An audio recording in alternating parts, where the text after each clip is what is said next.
Halo Sobat Muda, balik lagi di channel gue Perspektif Muda.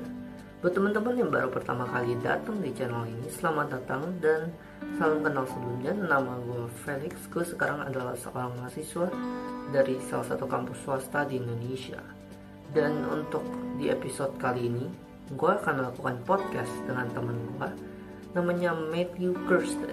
Nah, dia ini teman SMA gue, dan kita banyak bagi pandangan, banyak ngobrol semasa SMA, dan gue pikir ini momentum yang tepat. Gue punya channel, kan gue bisa membagikan pandangan-pandangan dia, dan gue bisa menggabungkan berbagai pandangan yang dia punya, karena dia ini jago, dan dia sebenarnya bukan dibilang jago juga, dia banyak belajar tentang berbagai macam hal.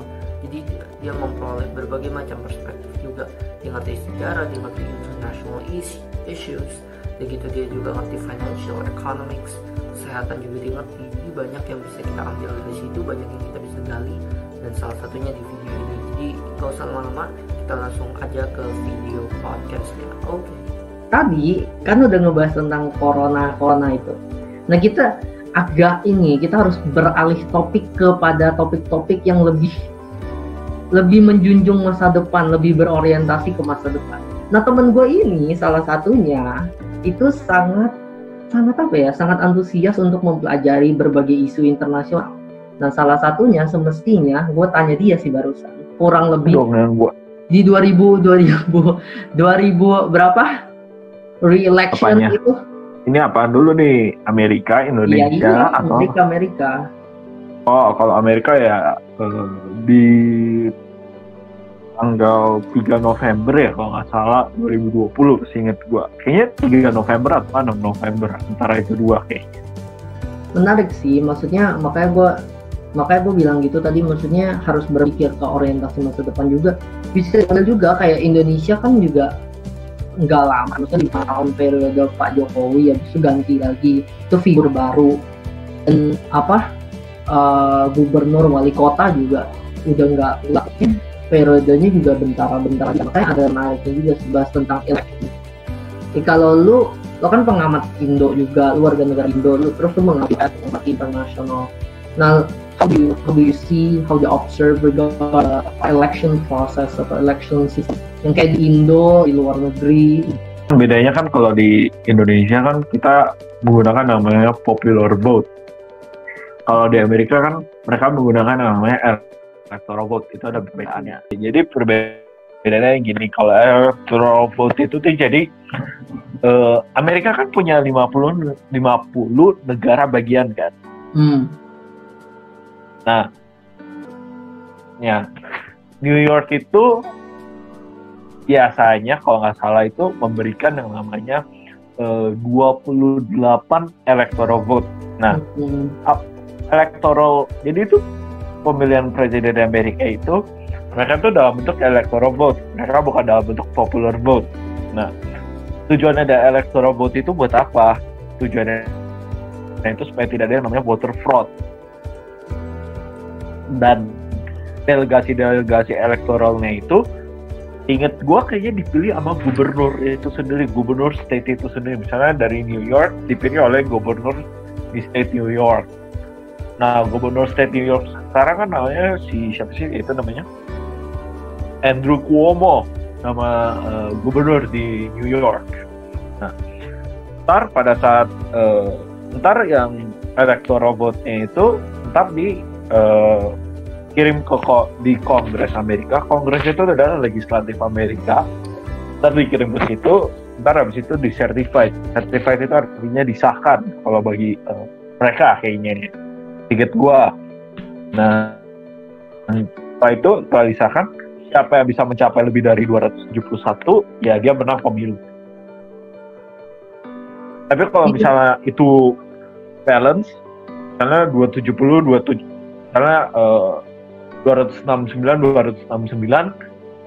atau segitu, biasanya mereka akan ada yang namanya pemilihan langsung di House of Representatives di Kongres Amerika. Enggak, kalau misalnya kalau misalnya popular vote kan berarti Indonesia kan. Kalau kayak Indonesia kita pergi terus satu suara kita dihitung satu. Nah, kalau yang kayak waktu dulu dijelasin electoral vote, itu berarti per satu. Coba lu gambarinnya kayak biar kayak ngerti juga. Maksudnya per satu New York tuh contohnya gimana? Bentar ya, gua ambil kertas dulu nih. Nah, mantap nih teman gua nih. Misalnya deh, yang paling gampang deh. Satu ini aja kayak buat mencontohkan, kalau Indonesia kan jelas satu orang satu suara dihitung satu. Nah kalau ini gimana? Amerika berarti US. Jadi seperti ini nih, misalnya gua tulis dulu ya, supaya misalnya namanya state, namanya Idaho deh. Nah, Idaho itu adalah provinsi, salah satu state di Amerika. Nah, Idaho ini electoral vote itu ada 3. Nah, jadi biasanya electoral vote misalnya supaya bisa mendapat 3 ini, jadi seperti ini. Misalnya popular vote-nya. Nah, misalnya popular vote-nya misalnya nih, gua lawan Felix deh. Karena gua Felix lawan gua deh. Nah seperti ini nih. Gua lawan sama Felix. Nah, lu segitu kalau itu enggak. Nah, gua lawan Kirsten. Terus lanjut. Terus misalnya lu menang 51%, gua 49%. Nah, biasanya mereka ngeliat siapa yang menang. Nah, kalau misalnya yang menang lu dapat electoral vote-nya misalnya 3 gitu. Oh, buat satu state itu berarti gua kan dapat suaranya gitu. Baru dihitung satu state gitu. Cuman masalahnya itu kompleks dan kadang nggak tahu juga itu gimana jadinya. Itu tergantung juga elektoralnya. Kadang ada elektoral misalnya state-nya udah vote, misalnya lu, tapi ntar dia berubah pikiran, misalnya dari 3 1 pilih gua gitu, bisa terjadi gitu. Itu actually tergantung electoral vote-nya. Nah, yang gue mau perjelas nih biar kita duduk, ibaratnya kalau di hukum tuh duduk perkaranya jelas ya, ilah. Jadi contoh ini, kalau di Indonesia kita mulai dari satu perorangan. Nah, kalau itu kan electoral vote, jadi dia misalnya yang milih gua 3, yang milih lu 2. Nah, berarti yang memenangkan untuk state itu yaitu gua. Nah, di situ jelas. Nah, tapi yang mau memperjelas, kalau di Indonesia kita pergi ke satu TPS, misal 1 suara dari gua, 1 suara dari lu, berarti 2 suara. Misal 2 suara dukung capres A. Nah, si capres B didukung sama 1 orang lagi, berarti kan yang menang kita. Capres yang kita dukung si capres A karena 2 suara. Nah, kalau contohnya II gue di New York, atau siapapun lah masyarakat di New York, contohnya di New York aja. Nah, dia 1 suara itu ekuivalen sama gimana? Jadi apakah dia perlu untuk pergi? Nah, waktu dia pergi nih, terus udah dapat. Itu ada pengaruh besar. Soalnya gimana? Soalnya actually gini, karena ada pengaruh besar untuk vote electoral vote. Tapi beberapa state di Amerika, mereka tuh ada namanya Senate election dan mereka punya congressional election tiap 2 tahun. Ulang. Pelan-pelan tadi apa election? Jadi tiap 2 tahun sekali bagi House of Representatives di Amerika itu mereka ada namanya election. Beda dengan Senat. Kalau Senat itu 6 tahun sekali. Tapi seingat gue kayaknya tahun ini di New York itu ada senator yang run untuk re-election di tahun ini. Tapi gue lupa ya, kayak antara tahun ini atau enggak tahun depan, atau enggak 2 tahun lagi. Nah, kalau yang untuk popular vote itu Senate sama Congressman itu atau House of Representatives itu mereka nggak ada electoral vote. Yang lebih ada electoral vote itu hanyalah presiden itu sendiri. Cuman kadang yang menjadi problemnya itu kadang voting itu ada yang votingnya enggak, ada beberapa state kalau nggak salah di Amerika yang membaca itu mereka tidak mau mereka tidak perlu yang namanya national ID card kayaknya. Nah, itu kadang yang dibilang namanya voter fraud sih. Jadi bukan warga negara, tapi dia vote aneh gitu kan. Nah, kalau kita lihat yang di 2020 ini kita tahu, kita semua tahu bahwa Donald Trump akan face yang namanya re-election kan ya. Dan juga at the same time juga ada election di Senate sama di House of Representatives. Nah, di 2020 itu actually Trump sendiri pun juga lagi berjuang untuk dia re-elect lagi. Sebenarnya kalau kita lihat kan Trump dari Partai Republik ya. Sedangkan rivalnya itu Demokrat kan ya. Di Demokrat kita sekarang ngelihat dua orang yang jadi front runner. Yang satu Joe Biden, yang satu Bernie Sanders.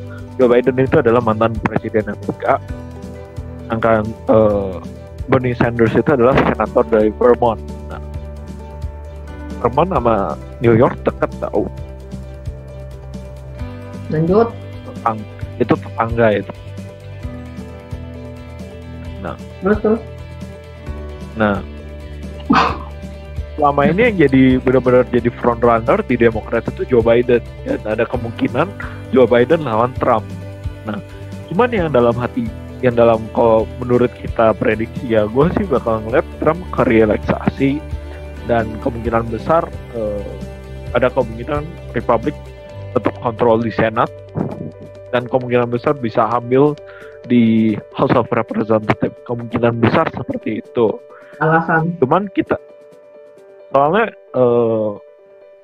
kemungkinan besar mereka bisa ambil karena di tahun sekarang ini keambilan antara maksudnya mengkontrol legislatur itu akan efek sekali dengan yang namanya presidential re-election. Kalau misalnya presidennya itu menang landslide, ya artinya mereka bisa ngambil kontrol legislature. Dan orang yang sebelumnya bukan dari partai, misalnya distrik 1 nih, yang megang Demokrat. Tapi misalnya kalau Felix nih menang itu distrik misalnya 70%. Ya. Orang itu kongresmen yang di situ kemungkinan besar bisa kalah dari pemilu itu. Jadi ada dampak juga, dan juga dampak untuk dunia bisnis aja. Itu dampak juga besar kok. Antara itu US dollar bisa naik atau US dollar turun. Jadi karena kan kemarin sempet ya Dow Jones itu turun kan ya. Nah sekarang Dow Jones lagi naik. Nah, kenaikan ini tuh ada efeknya gara-gara kemarin pemerintah federal Amerika tanda tangan khususnya Trump ya, tanda tangan yang namanya legislasi di mana akan memberikan 2 triliun dolar untuk maksudnya mempertahankan ekonominya. Kan gara-gara corona ini ekonominya turun. Iyalah. Turun dong. Itu berefek sama Trump ini semua. Diberikan namanya suatu package guys untuk menstabilkan ekonominya kembali. Nah, kemungkinan besar apabila misalnya Trump bisa tackle ini virus juga, kemungkinan buat besar dia ke re-eleksi itu besar loh. Cuman sekarang gue cerita deh, kenapa deh gue tiba-tiba bisa belajar politik deh. Jadi itu di awal mula itu waktu gue lagi kelas 10 guys, lagi kelas 10, dan itu pada saat di zaman gue lagi menyajikan lagu sesuatu yang sangat spesial. Siap. Nih ya, bagi teman-teman yang belum tahu, ini adalah sesi dongeng dimulai, dimana dia akan mendongeng dengan dia punya cita-cita di SMA tentang dunia sejarah dia, dimana buku sejarah dia tebal-tebalnya segini-segini. Pokoknya banyak banget lah. Oh iya, itu ntar dulu. Banyak ya. Mau cerita dulu. Dan ada politik juga, makanya ngerti. Jadi menarik. Lanjutin. Ya, jadi ceritanya itu pada saat zaman kelas 10 itu ada di masa dimana gue lagi di ruang musik, gue habis menyanyikan lagu I Can't Help Falling in Love. I can apa? Nyanyi apa? I Can't Help Falling in Love ya. Falling in Love yang dinyanyikan oleh Elvis Presley. Ini teman-teman sama kita bisa relate nih langsung. Ya, jadi begitu. Lagi gue udah selesai nyanyi, gue duduk. Gue tuh sangat tertarik yang namanya ketika US dollar naik. Soalnya gue punya US dollar, salah satu khususnya. Dan waktu yang 2016 itu, ya gue dukung Trump karena ya gue ngeliat dia kan pembisnis, jadi buat gua untung gitu kan ya. Dan begitu dia menang, gua bahagia banget, gua sampai teriak. Begitu gua teriak, sampai semua orang bingung di kelas gua. Lu ngapain sih teriak-teriak?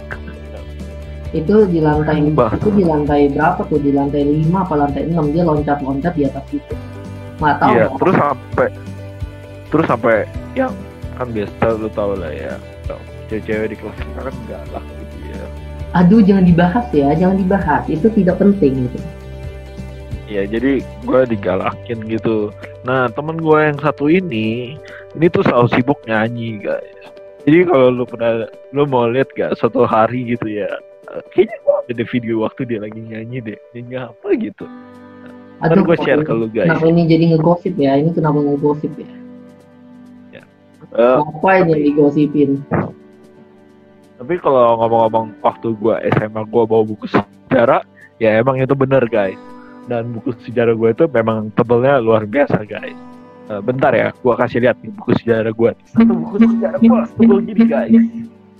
Mantap jiwa. Ini world history guys. Itu tentang apa itu? History ya. Ini mantap ini. Nanti sesi-sesi lainnya gue mau bahas tentang history, memberikan pandangan tentang history. Ini mantap. Itu world history banyak tuh yang bisa dicakup dari sana. Sih, kalau guys kalau nggak salah, lu pernah bikin podcast tentang hukum sejarah dan lain-lain bukan sih kalau nggak salah?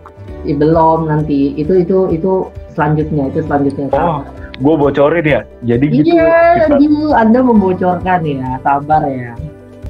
Gue ada pertanyaan terkait dengan election Amerika tadi, menyambungkan itu.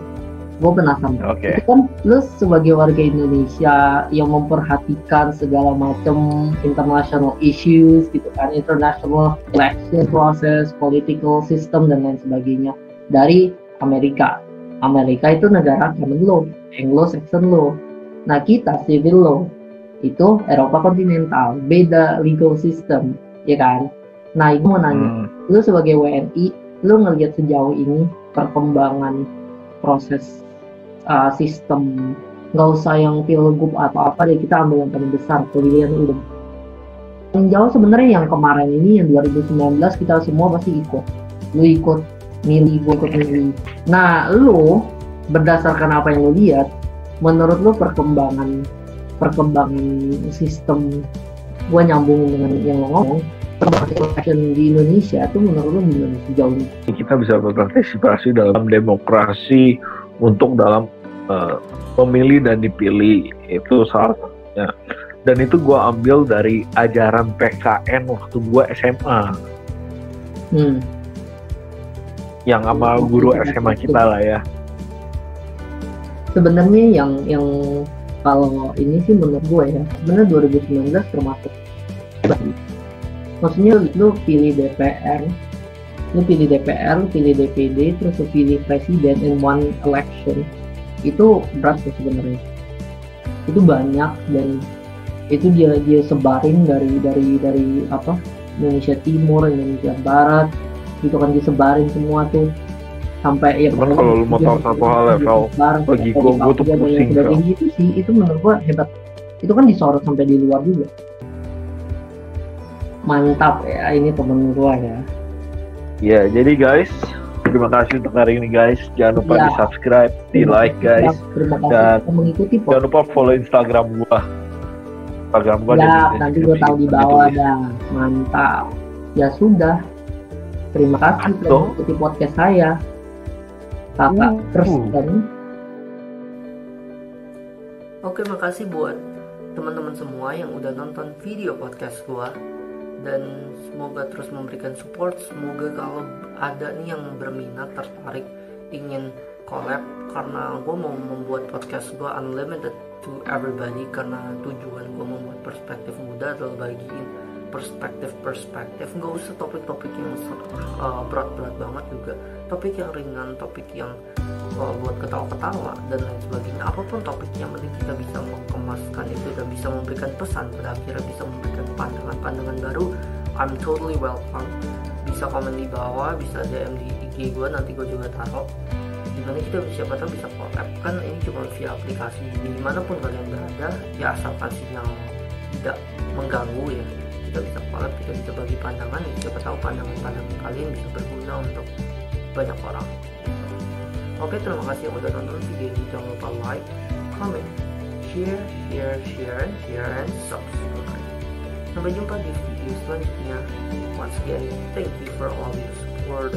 See you in my next video. Bye.